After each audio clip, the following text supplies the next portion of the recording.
What's up guys? I'm gonna compare a 12-year-old kite with Core's brand new XR8.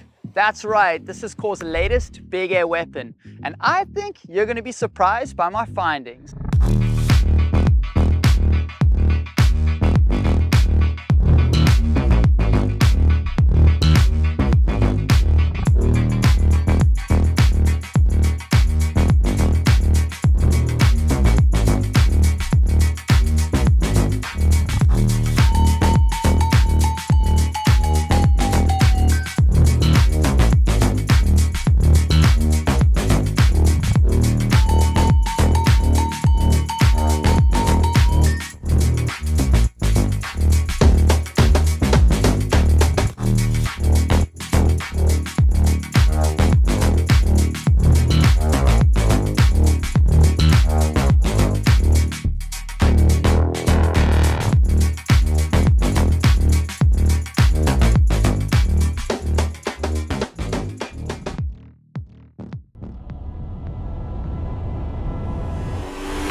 Honestly, I had so much fun riding both of these kites.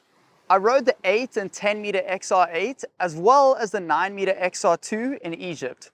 Then after Egypt, we headed to Tarifa, where I got to test the 8 meter XR8 against the 7 meter XR2. After all this testing, I decided to compare the kite's boosting performance, old school, stiffness, looping, performance in gusts, and perceived durability. So in this video, we're going to look at technical specs of these kites, how they ride, should you upgrade, how you can win 2 XR8 kites, and how you can get the 2 XR2 kites that I rode in this video. So let's take a brief moment to dig into the technical specs. So the XR8 is a delta shape with 14 years of design evolution, and the XR2 is a delta with 2 years design evolution. If you look at the bridles, you'll see that the XR8 has a short line bridle system with 2 pulleys. The XR2 has long ass bridles with 1 pulley. This makes the kite slower to respond. And honestly, it's the first thing I noticed about this kite when I pulled it out. One of the things I don't like about long bridles is that they can get wrapped around the wingtips, making it hard to relaunch the kite or even causing the kite to go into a death loop. Looking at the leading edge, you'll see that it's made from Core's Exotex 2 Dacron. This makes the kite stiffer, and it's allowed Core to reduce the leading edge diameter. The leading edge material on the XR2 is industry standard Dacron from 2011. Now looking at the canopy material, XR8 has Cortex 2 triple ripstop, and the XR2 only has single ripstop. The struts are made from Core's Exotex light material, which is a light, stiff material. And this has also enabled Core to reduce the strut diameters, whereas the XR2 once more only has industry standard Dacron from 2011. So now that we've spent some time looking at the technical specs, let's talk about how they ride. Alright, so comparing these kites along a couple different criteria, starting off with boosting. So you might notice in some clips that the XR flattens out just as you're leaving the water. You might think that the kite isn't pumped hard enough, but actually the kite is designed to flatten out when you sheet the bar in. This increases the surface area of the part of the wing that helps you jump high, and it's the main reason why the XR is a record-breaking kite.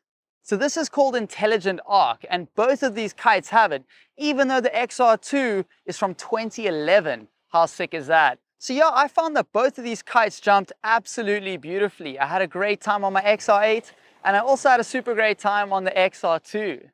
Old school. Now guys, both of these kites were amazing for old school, with lots of glide and hang time. I'm giving both of them 10 out of 10. Alright, stiffness. Now this is where the XR8 was outperforming the XR2 for me. I was having some really cool jumps on the XR2, but it was sometimes doing some funny things in the air. And that's due to the kite losing its shape a little bit and deforming. It's nice to have a stiffer airframe that makes the kite a bit more responsive and turn more predictably. And I feel like this is one way in which these modern materials have helped the kites quite a lot. So yeah, I felt more confidence on the XR8, and I even felt great to loop the 10 meter, which was a super good time. Looping. So once more, the stiffness is a topic. So the stiffer airframe of the XR8 made the kite deform less during the loops. It actually had a pretty nice rigid frame and it would drive through the loop better.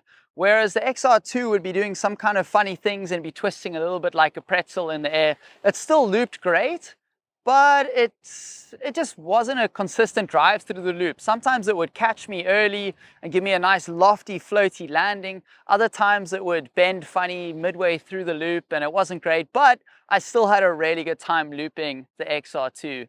So it can be done, but if loops are your priority, definitely recommend being on newer, stiffer kites. Next up, we've got gusts.